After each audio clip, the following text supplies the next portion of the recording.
బిలాం ఏం చేశాడంటే, అబ్బా ఇంత సాధనుకొని ఆయన బిలాము వెళ్తా ఉంటే ఈ యొక్క 23వ వచనంలో ఏమైతుంది ఒకసారి సహకరించండి. యెహోవా దూత ఖడ్గము దూసి చేత పట్టుకొని త్రోవలో నిలిచి ఉండుట ఆ గాడిద చూచెను కనుక. ఇక్కడ ఇంకొక మాట, దైవ సేవకుడు ఎవరండి? ఇక్కడ ఎవరండి దైవ సేవకుడు? బిలాము. సో దూత ఎవరికి కనిపించాలండి? బిలాము గాలి పైన వెళ్తా ఉంటున్నాడు, దూత ఎదురున్నది. దూత ఎవరికి కనపడాలి? సేవకుని కనిపించాలి కదా, దైవ సేవకుని, దేవుని బిడ్డ కనపడాలి.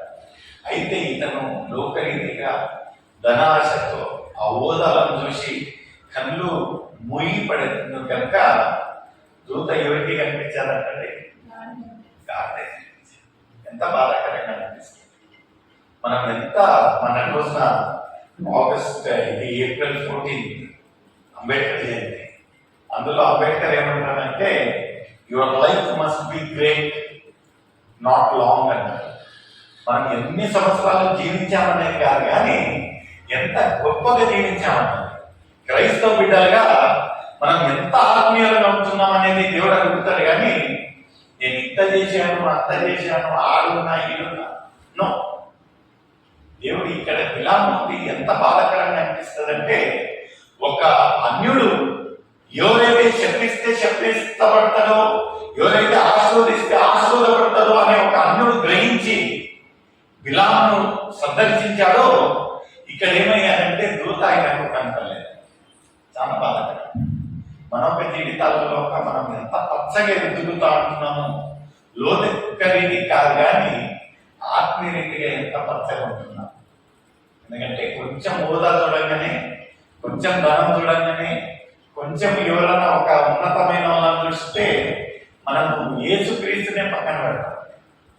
చాలా బాధగా ఎవరైతే మన కొరకై, మన ఒక అతిక్రమాల కొరకై, మన ఒక ఆయస్కరమైన క్రియల కొరకై ఒక పరిశుద్ధుడు ఒక పాపపు ముద్దగా మారుతున్నాడో ఆయననే మనం పక్కన పెట్టి చాలా ఈజీగా దేవుని యొక్క సన్నిధిలో రావడం అంటే చాలా చాలా ఆయన పక్కన పెట్టి చూస్తాం లేదు. ఫస్ట్ ఇది కదా ఇంపార్టెంట్, లోకం కదా, లోక తర్వాత హఠాత్తుగా మరణిస్తా ఉంటున్నాడు మనుషులు. హఠాత్తుగా ఒక ఫోటోలను చూసినట్లయితే బాధ అనిపిస్తుంది, ఏంటి ఇది మరణం, ఇలా హఠాత్తుగా తప్పుతా ఉంటున్నాడు. అయినను మనకు ఒక నిరీక్షణ ఏంటంటే బిజీగా లోకరీతిగానే కానీ దేవుడిని పక్కన పెట్టేస్తాను. ఇక్కడ మనం చూసినట్లయితే 24వ వచనంలో ఏమంటున్నాడు ఒకసారి చదవండి. బిలాము గాడిదను దారికి మలుపవలెనని దానిని కొట్టగా యెహోవా దూత ఇరు ప్రక్కలను ఓడలగుల ద్రాక్ష తోటల సందులో నిలిచెను. గాడిద యెహోవా దూతను చూచి గోడ మీద పడి బిలాము కాలును గోడకు. ఇక్కడ రెండోసారిగా ఆ ఒక పొలం నుంచి ఆ ఒక మాట వినక గాలి దెబ్బతిని రెండోసారి ఎక్కడంటే ఈ యొక్క ద్రాక్ష తోట ఆ ఒక వీధిలలో వెళ్ళినట్లయితే అదేమంటారంటే లాతోంకే భూత్ బాతోంసే నీ మంది అంటారు కదా. ఇక్కడ ఒక గాలికు ఏం చేయాలో తెలియదు, కొంచెము ఏమైనా నాకు నొప్పి కలిగినట్లయితే ఏమైనా హెచ్చరింపబడతాడేమో అని ఈ రెండో వారంగా దూత వచ్చి ఎదుర్కొంటే ఈయన కనపడలేదండి. ఎవరికి కనపడారండి? ఈసారి గాలి ఏం చేశాడంటే ఆయన ఒక యజమానుడు ఎక్కడ మళ్ళీ త్రోవ తప్పి వెళ్తాడని ఆ ఒక వీధి సందులలో అక్కడ గోడ కేసి అతను కాళ్ళు అలిగినట్లయితే అక్కడ ఆయనకు నొప్పి కలిగి మరోసారి ఏం చేశాడంట, గాలనే కొడతా ఉంటున్నాడు కానీ ఆయన ఆలోచన దూత కాడికి లేదు. మూడోసారి ఈ యొక్క 26వ వచనం ఏమంటున్నారండి? యెహోవా దూత ముందుకు వెళ్ళుచు కుడికైనను ఎడమకైనను తిరుగుటకు దారి లేని ఇరుకు చోటును నిలవగా గాడిద యెహోవా దూతను చూచి బిలాముతో కూడా క్రింద కూలబడెను.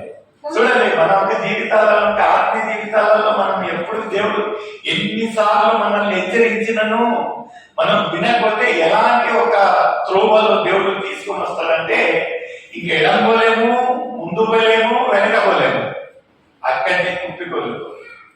ఇక్కడ ఒక బిలాం ఒక జీవితంలో ఒక అంతే అయింది.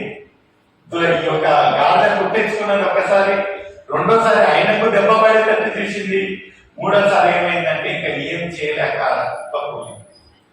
అప్పుడు 28వ వచనం ఏమంటున్నది?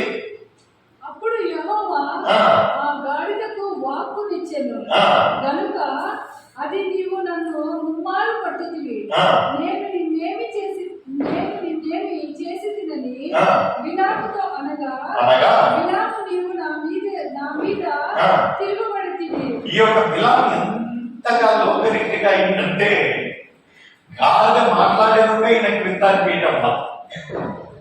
ఈయన గాడిద సంజాయిస్తా ఉంటున్నాడంట. ఇక్కడ గాడిద అడుగుతా ఉన్నది, ఇదండి ఆ ఒక ఊహనే లేదు, ఒక ప్రాణి మాట్లాడుతూ ఉంటున్నది. ఈయన లేదంటే అంత హోదా ధనం, దీని తప్ప ఆయన మైండ్ లో ఏం లేదు. గాలి అడుగుతా ఉంటున్నది, యజమానా ఎందుకు నువ్వు నన్ను ఇన్నిసార్లు కొడతా ఉంటున్నావు అంటే ఈయన గాలి సంజాయిస్తా ఉంటున్నాడు. ఏమంటా ఉంటున్నాడంటే నువ్వు నన్ను పడేసినావు కదా. ఏమంటున్నది ముందు చదవమని? నా చేత ఖడ్గం ఉన్న ఎడల నిన్ను చంపి ఇద్దునని గాడిదతో అనెను. అందుకు గాడిద నేను నీకు దాననైనది మొదలుకొని నేటి వరకు ఎప్పటి నుంచి నీకు సేవ చేస్తా ఉంటున్నాను నేను, ఎప్పుడో ఇంత చేశాను, ఎందుకు చేశాను అనేది ఇప్పుడుంటే తెలుసుకుంటాం, కానీ గాలిలో విచారిస్తా ఉంటున్నాను. ఇక్కడ చూడండి ప్రియమైన సోదరి, మానవులుగా మనం ఎంతగా లోకరీతిగా పడిపోయామంటే గాలి మనల్ని సంజాయించే ఒక పరిస్థితి వస్తూ ఉంటుంది. చూడండి ప్రియమైన సోదరుడా, ఇది ఒక హెచ్చరికగా మనం తీసుకోవాలి. ఏమంటున్నారంటే దేవుడు మనకు ఎన్నో సార్లు అవకాశం ఇస్తా ఉంటున్నాడు. మనం వినకపోయినను గాలి అలాంటి ఎవరినైనా గాలి అన్నాం అనుకోండి చాలా కోపం వస్తుంది కదా. ఎందుకంటే అతి ఘోరము అతను తీసేసిన ఒక ప్రాణి అంటే గాడిద. అలాంటి ఒక గాడిద ద్వారా దేవుడు మనల్ని హెచ్చరిస్తా ఉంటున్నాడంటే, బిలాము ఏమంటాడంటే నా చేతిలో ఖడ్గం ఉన్నట్లయితే నేను నిన్ను చంపేస్తా. అయితే ఇతనికి తెలియదు ఆ గాడిద కోసం ఎవరు ఉంటున్నారు. ఈ యొక్క 33వ వచనం చూడమ్మా. ఆ గాడిద నన్ను చూచి ఈ ముమ్మారు నా ఎదుట నుండి తొలగెను, అది నా ఎదుట నుండి తొలగని ఎడల నిశ్చయంగా నేనిప్పుడే నిన్ను చంపి దాని ప్రాణంలో ఎవరు చెప్తా ఉంటున్నారని ఈ యొక్క మాట? దూత చెప్తా ఉంది. ఎవరికి? బిలాముకు. ఏమంటా ఉన్నారంటే, దూత నువ్వు ఈరోజు ఆ గాడిద గురించి బతికావు, ఇంకొక దెబ్బ ఏమన్నా గాడిద పైన పడి ఉంటే ఏమంటా ఉంటున్నాడు, నేను నిన్ను హతమార్చాను. చూడండి ప్రియమైన సోదరు, మనం చాలా ఈజీగా తీసుకుంటాం దేవుడు అంటే. దేవుని క్రియలు అంటే నాకు చాలా బాగా అనిపిస్తాం. దేవుడిని దగ్గరికి రావాలంటే అన్ని అయిపించుకొని టైం దొరికితే వస్తాం. బిలాముకు అంతే, ఏది లేదు. దేవుడు దూత ఏం చేశారంట, గాడిదను తప్పియనికి ఒక దైవ సేవకుని చంపడానికి మరొకసారి చదవండి అన్నమాట. ఆఖరి భాగం చదవండి, 33వ వచనం. ఆ గాడిద నన్ను చూచి ఈ ముమ్మారు నా ఎదుట నుండి తొలగెను, అది నా ఎదుట నుండి తొలగని ఎడల నిశ్చయంగా నేను ఇప్పుడే నిన్ను చంపి దాని ప్రాణం కాపాడుతుందా. చూడండి ఒక దైవ సేవకుని యొక్క ప్రాణము ఆ గాడిదకు ఉన్న విలువ లేకుండా మనం అనుకోవచ్చు మనం ఎంత గొప్ప అంత గొప్ప. దేవుని యొక్క దృష్టిలో నువ్వు ఎంత ఆత్మీయంగా ఉన్నావనేది కౌంట్ అవుతుంది, కానీ లోకరీతిగా మనం ఎంత పెద్దగా ఉన్నామనేది కౌంట్ కాదు.